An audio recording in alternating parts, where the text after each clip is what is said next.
AEW's second event took place last night, and it was Fyter Fest, which took place in Daytona Beach, Florida, and this was during Fyter Festival. It's a big video game festival, so they decided to do a show there, and I think the person who was really behind it was Kenny Omega. And I remember listening to Tony Khan's interview on the Stone Cold Steve Austin's podcast, which everyone should check out. And this is a passion project for Kenny Omega. He's really behind this. He's the one really driving it. And we'll see how this turns out. We have a show that's set up like a beach. You have tents and you have like swimming pools on the side of the stage, which is kind of cool. And you also have 4 very sexy beach girls. All of them look great, by the way. I have to give credit. And especially the 2 in the middle. There's one blonde that's smoking hot. She kind of looks like Scarlett Bordeaux. And then there's next to her, like there's this tall brunette. She's just great looking. My God. So yeah, beach themed show, beach girls. AEW is kind of more of the PC company. I don't know if they want to have a woman in bikinis, but yeah, I'm definitely not complaining. That was great. So when we start, the women remain on stage, and I'll get back to them. But we start with a triple threat tag match, and this is the buy-in, by the way. They're doing their pre-show is called the buy-in, even though the show is kind of free for most people. It's not free in the UK, but it's free in the United States and Canada. You can get it on Bleacher Report Live, and I think internationally it was on the Fight TV app. So the triple threat tag match is how we kick it off. You have SCU, which is Frankie, Kazarian, and Scorpio Sky. You have the best friends, Chuck Taylor and Trent Beretta. They call themselves best friends, I guess. I don't know if they really are. And you also have a private party, which is Isiah Kennedy and Marq Quen. So this was a pre-show match, buy-in, whatever you want to call it. It was a very good match. I really enjoyed it. It was a lot of fun. I don't know why this was on the main show, but I guess the main show isn't going to be as long this time. But you could have fit all these matches on the main card. This was a lot of fun, very entertaining, a lot of action. I really think both the private party shined. One of them hit amazing shooting star press. He had some very close near falls. It really looked like it was going to go to SoCal Uncensored at one time. Private party had their moments as well. But the best friends eventually get the victory here. And overall, I have to say, great action in the match. A little bit too much to recap, but you had, again, a lot of good near falls. And best friends, they get the win. Chuck Taylor, Trent Beretta, they're the victors. And I think they probably get the first tag team title shot or whenever they do that match, because they're eventually going to have tag titles, so I think they'll probably be first in line. So they're going to face this team. I forget their name. They have the face paint. These guys suck. It's all fat guys in face paint. It looks horrible. They all look like shit. I don't know what they are. I don't know if they're some sort of cult, some devil cult, but this tag team sucks. They did the same thing at Double or Nothing when they attacked them. They teased attacking them now, but they just leave. Like the lights turn out, it's like The Undertaker. Lights turn out, they appear. Lights turn out again, they leave. These guys suck. I don't know why. I don't know. Come on, AEW, get rid of these losers. So then we go backstage. We have a Young Bucks segment with Kenny Omega. Young Bucks find Kenny, and Kenny explains to him that he went over the budget and the bikini girls have to leave, and this gets a lot of boos. So what happens is you have the 4 bikini women. The 2 of them on the sides leave, but the 2 really hot ones in the middle, they stay. The 2, the one blonde and one brunette. The brunette, like I said that before, like both of them are just stunningly attractive women. You can keep them around, make them valets, but my God, they're both gorgeous. Then you have Leva Bates come out. She's a librarian, and her boyfriend, I forget the guy's name, he's a loser. He was under the tent, and he comes out, and then when they yell, like the 2 like models, I guess they get scared and they run away, so they're gone, unfortunately. And then her boyfriend comes out of the tent, and when he does that, they tell the fans to shh, because they're librarians. Eventually, they get to the ring, and Allin comes out. Allie's going to face Brandy at the next pay-per-view, and that'll be her match. Probably going to lose, but she comes out. The match was okay. It was very average. It was fine. It was a women's match. Nothing great. I'm not too high on the Leva Bates character. But Allin, she's going to get a push, but I think she's probably for sure going to lose to Brady. Maybe she wins. I still think with the woman in AEW, I think your big star they're going to push is Dr. Britt Baker, because she was the first one they signed, and maybe they'll get more once if they're available. Maybe they can get Scarlett Bordeaux. She's a free agent. She'd be a great one to pick up. And maybe Tessa Blanchard, when she leaves Impact, she'll be a big star. So they can definitely get some talent. But they need some help in the women's division. So to recap this match, it basically ends with her, Leva's he throws a book at her boyfriend, and she was going to use it as a weapon, but it gets tricked into, and Allin hits her with a kick, and Allin gets the win. So nice win for Allin. we go backstage with Kenny Omega, and he's meeting with this guy. I forgot to know this guy's name. I'm missing some people. But basically, Kenny was trying to book a music performance that was going to be Blink-182. It's like the 90s, Blink-182, but they couldn't afford them, so they're gone. And there's like this big setup, like on the side of the stage, there's a band set up with all these instruments with guitar and drums and bass and a microphone. And unfortunately, there's no band, so I'm sure we'll get someone later tonight. Next, we go to the hardcore match. This is the thing that originally was on the poster. It's Michael Nakazawa against Alex Jebailey. This is the comedy match.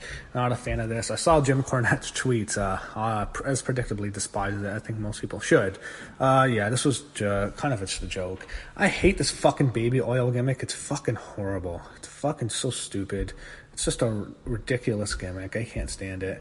They use a lot of video game consoles. I don't know what it was. I think it was like a Sega Genesis or something, or one of those old Nintendos or an Atari something, one of those classic consoles. But they used that in the match. There was a really fun pool spot. I actually thought that was really entertaining when they fought in the pool. Maybe we see more of the pool, but I also forgot to mention the tent was thrown into the pool by one of the librarians, but in the previous match. But there was the pool spot. They go back and they use a table, and it's just the worst looking spear you'll ever see. It was somewhat entertaining. It's funny. It is a pre-show match, but I don't know if we really need to see this. There was a Lego spot, which looks so fucking painful. I don't know if it was actually Legos, but it looks like Legos. That's fucking painful. I've stepped on a million Legos, some of the worst pain in your life when you step on a Lego. Eventually, Nakazawa gets the win. He beats him. I think Jebailey beat him last year, but he gets the win. And then we get Jim Ross. He comes out to join the announce team, and you have a 3-man booth, and then eventually we get to the video package, and now Fyter Fest, the show, starts.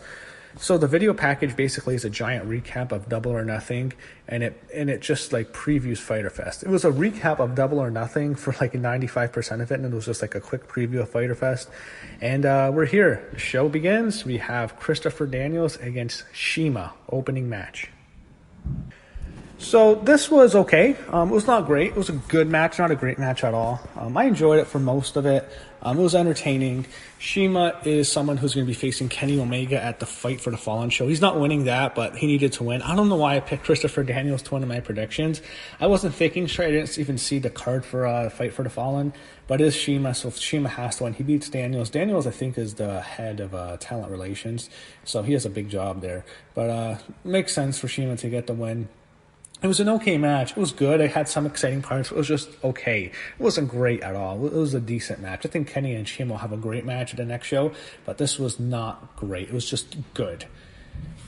So after that, we go to the, what I like to call the politically correct match. You have a triple threat match. You have Yuka Sakazaki against Riho against Nyla Rose.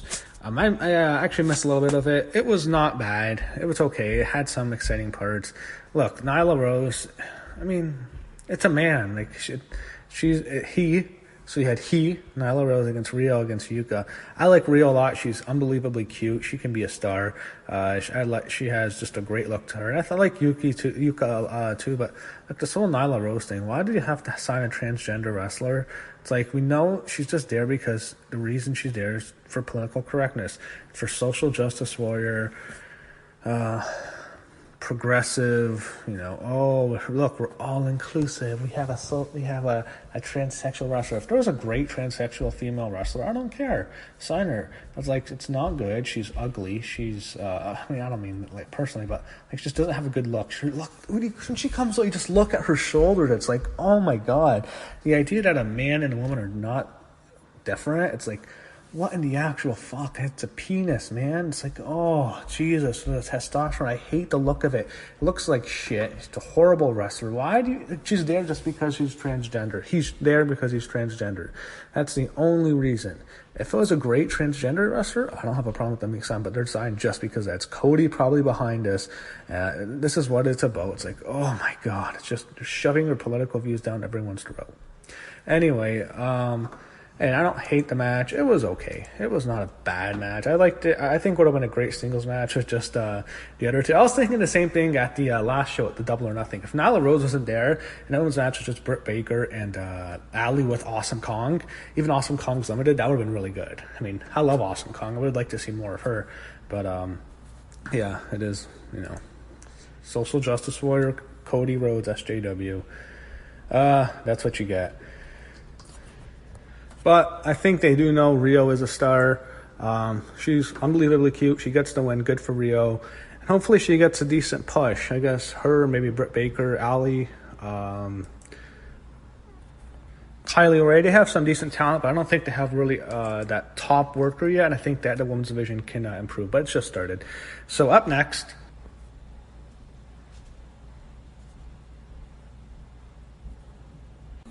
you had a fatal four-way match with the winner facing Kip Sabian at the next event, probably Fight for the Fallen. So you have MJF, who came out first.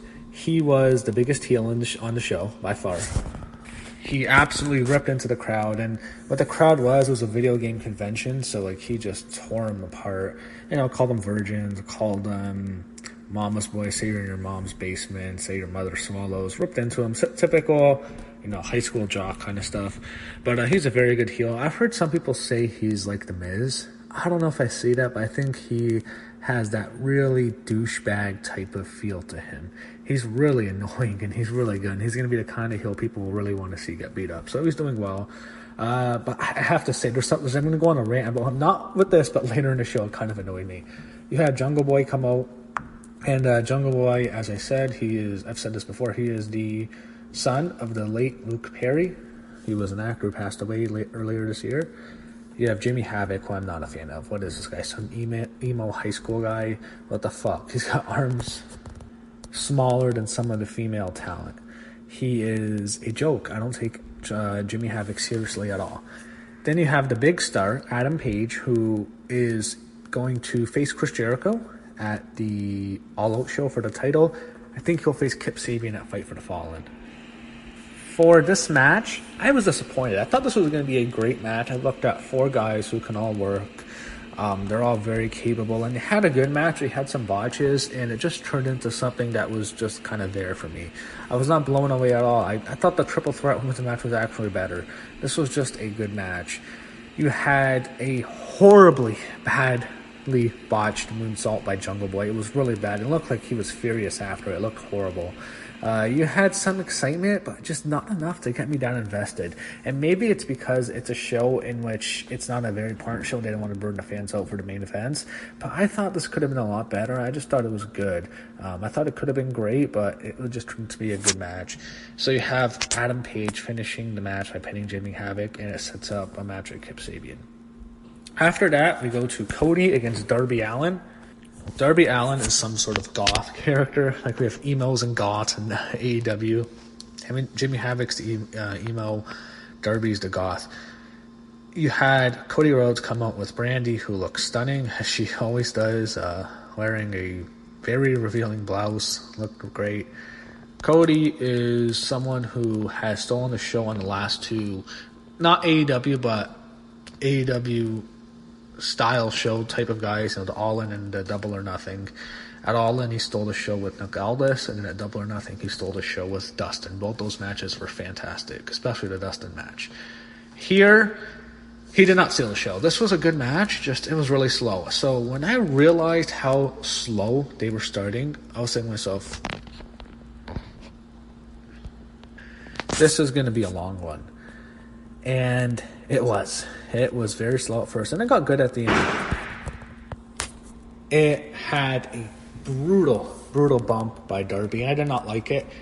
What you had was Cody was on the apron, and they still stick with the gimmick that the apron's the hardest part of the ring, but Cody was on the apron outside of the ropes. He was down, and Darby goes for this. He goes to the top rope, and he does like this backwards dive. It's kind of like a fall away dive when you go backwards, and Cody gets out of the way, and then his body just thumps into the apron. It was brutal. It was nasty. It did not look good. It looked extremely painful.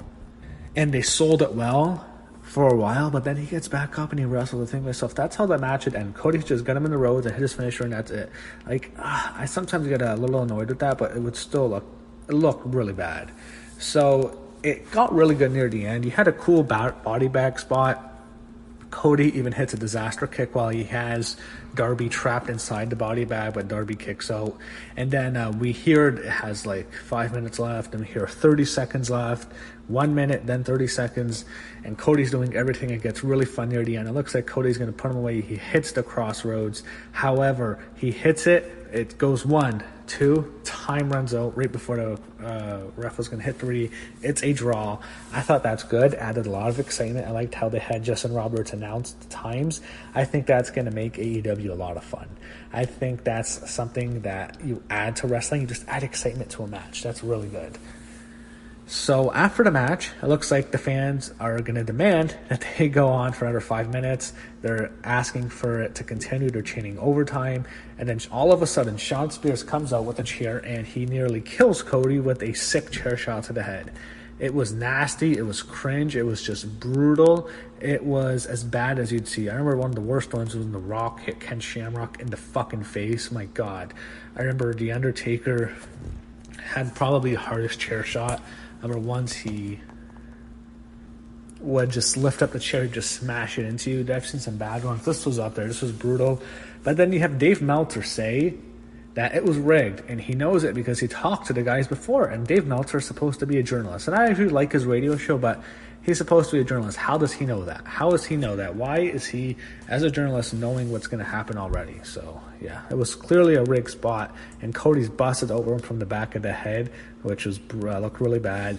And I hated how they had MJF come on. I know he's a fan of Cody's friends, but he's such a prick. He don't need to show him in that light. I don't like how they had MJF come out. That was one thing I didn't like. That being said, it was still a good shot, and it sets up Cody and Shawn Spears, the former Ty Dillinger, probably at All Out. It won't be Fight for the Fallen. And because after that, you had Jim Ross and the two announcers. They talked a lot about how Cody might not be ready for Fight for the Fallen because he's teaming up with Dustin to take on the Young Bucks. He just got hit in the head. They're selling it like it's a concussion. They had Jim Ross sell it heavily after a match. It went on for a while. And the guy is going to sell it well. That being said, my only thing is if they're going to do such a good job with it, is it a good idea to have him wrestle 2 weeks later? Because you could set this up where, I suppose what you could do is Cody gets cleared, and then Cody and Dustin team up against the Young Bucks, and they're not healthy, so they lose to the Bucks. I think the Young Bucks are going to win for sure, and that sets up Cody and Shawn Spears at All Out, because I think that's the next match they're going to. But it was a very good angle. The match itself was decent, but it was well. I would say the whole angle was done well.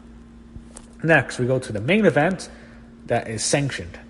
You have the Lucha Bros, which are the Lucha Bros, Pentagón Jr. and Rey Fénix with the Laredo Kid against the Elite. Nick Jackson, Matt Jackson, the Young Bucks, and their partner, Kenny Omega. So this is a video game themed show, even though it's more like a beach themed show. You have two pools with accessories in the pools. You have tents. It looks like a beach show. It's in June. So, but again, it's also a video game theme. So what you had was the Young Bucks make their entrance dressed up as Ryu and Quen. I love that. That was cool. I love the first Street Fighter. I love Street Fighter 2. Those games are great. I'm a big fan of those. So I kind of marked out seeing the Young Bucks dressed up as both of them, Ryu and Quen. And then it goes dark, and you have Kenny Omega come out as Akuma. That was awesome. That was good too. I really liked that. And then they beat up one of the guys who was trying to interfere in their entrance. Like he was just a fan. And they kick his ass, and he's laid out. Kenny is Akuma. The three come to the ring. Really good entrance. And this was the match that was going to have everything. It really lived up to my expectations. It's exactly what I expected. I expected a lot of crazy spots, very fast paced. The crowd could have been a little bit better. This wasn't necessarily a wrestling type crowd. Could have had a better crowd, but it had everything in the match. It was really everything I was expecting it to be. A lot of high flying action. So one of the cool ones was you had a triple dive from the Lucha Bros. One of them did a springboard splash, while the other two did a suicide dive. That looked good. You had a suicide dive in between one of the other Lucha Bros' legs. One of them did a dive, and the other one was like standing up on the middle turnbuckle. The middle rope. You had just countless Canadian destroyers, a bit too much. I've been seeing too many Canadian destroyers in AEW. I think they need to tone that down a bit, even though it's a great move. They're doing it too much. Probably the coolest part was you had an insane throw over the ring post for one of the Bucks got thrown. He gets thrown over the ring post, he lands on another one of his partners. It looked brutal. You had the best part, I think, was one of the Bucks had one of the Lucha Bros set up for the Meltzer driver outside. He has him in position, and as he has him, the other one's about to jump, and then another one of the Lucha Bros jumps up on the top rope where he was, and he does like this variation of a DDT or a suplex off the top rope onto the two of them on the ground. That looked crazy as hell. Eventually it ends with Kenny Omega. He pins Laredo Boy with the one-winged angel. He gets the win. He gets win for his team. Good moment for Kenny. And this was his show. Basically, it's the company did it for him. He gets a good moment. They had the Young Bucks actually go out of the ring first. He embraces with Phoenix or Pentagón, I don't know which one, but he embraces with them, and then he goes and he high fives all the fans. He gets his big moment, and again, it was really his show. He deserves it. Good moment for Kenny, and a really good way to end that match. Very good. So what they do at the main event is it's an unsanctioned match. The match is going to be so crazy, AEW doesn't want to have anything to do with it.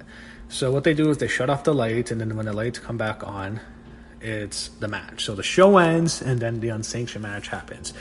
John Moxley, Joey Janela. This was a good match. It was not great. It was brutal, but it was not the kind of death match I was hoping. This match had to have a lot of blood. It did not have any blood. Like, none. There was some on the feet, but not from the head. These guys needed to be covered in blood for this to work. We needed that. We did not get that. That was a problem. Jim Ross is usually perfect for this kind of match. Who can forget all his great matches whenever he'd call hardcore matches, usually involving Mick Foley in the WWE? It'd always be great. Here, he did not sell it that good. It just seemed like he wasn't as excited. So this match needed these two guys to be bleeding from the head, as I said. That's a big problem. Other than that, the match was very good. He had a lot of weapons. Steel chairs, barbed wire steel chairs, barbed wire boards, multiple tables, ladders, all your usual weapons. The first big thing was Joey Janela does like the Swanton bomb. Was supposed to be onto Moxley, who was sitting on a folded chair, but then Janela lands on the chair, and it just looks really good as it like folds in half. It looked great. There was the barbed wire steel chair was used. Moxley takes one to the back, and it kind of cuts him open, but there was not enough blood. So we see a lot of tables later. You get a Russian leg sweep through a table. Then you have Moxley drive Janela through a table in the corner. You had the barbed wire board used. The first one has Janela hitting Moxley with the Death Valley driver onto a board that was set up on the turnbuckle. And then you have Jungle Boy, probably with the best spot of the night, do a flying elbow off of a ladder which was set up in the ring, and outside was Moxley on two tables. So he climbs the ladder, jumps it off, and then he lands on Moxley, and they only go through one of the tables, but it still looked really good, as he didn't land on the other table. You had another board used, and Moxley kind of does an A. I don't know what he's calling it now, but it's basically John Cena's move onto the board, which was set up outside onto the ring apron and connected with the ring barrier where the fans are. And it was a cool move. It went through it. And then they used the thumbtacks, and the stuff on the thumbtacks was just nasty. Like the whole feet spot, he kept teasing it. He ripped his shoes off in his socks. Eventually, Jungle Boy Janela fights back, but then Moxley suplexes him on there, and then he throws him feet first onto the thacks. Then he hits his DDT finisher. They're not calling it the Dirty Deeds, but he hits it onto the thacks. Nasty spot. Moxley wins. And then after the match, Omega jumps Moxley. He gives him a power driver through a table. Then he sets up a table and does a double foot stomp, which looked really good. So you have Omega beat up Moxley with the instruments of a band. I was kind of liking the theme. Like Double or Nothing ended with the big poker chips being used. I guess this one ends with Omega beating up Moxley with the band instruments like a guitar and drums and drumsticks. And then Moxley's able to helped up the ramp by some referees, and then Omega grabs a trash can, smashing him over the head with the trash can, and DDTs him into the trash can, leaves him laying. Moxley smiles as the show goes off the air. So good way to continue to build up to their feud. This was more of a setup show, not necessarily meant to be a blowaway show, but it was good. Not on the level of Double or Nothing, but a good show and continuing the good positive path for AEW. So I'd give it a thumbs up. Thought it would have been kind of cool to throw him off the stage into the pool. I thought that would have been funny if it would have ended like that. But it ended up being a good show. And not for nothing, we got those two smoking hot models to start with, that hot blonde and hot brunette. So, hey, once you give us that, it's hard to go downhill from there. So, almost going to get a thumbs up anyways. Give it a good show. Not on the level of the previous show, but still enjoyable. And I'd recommend watching it.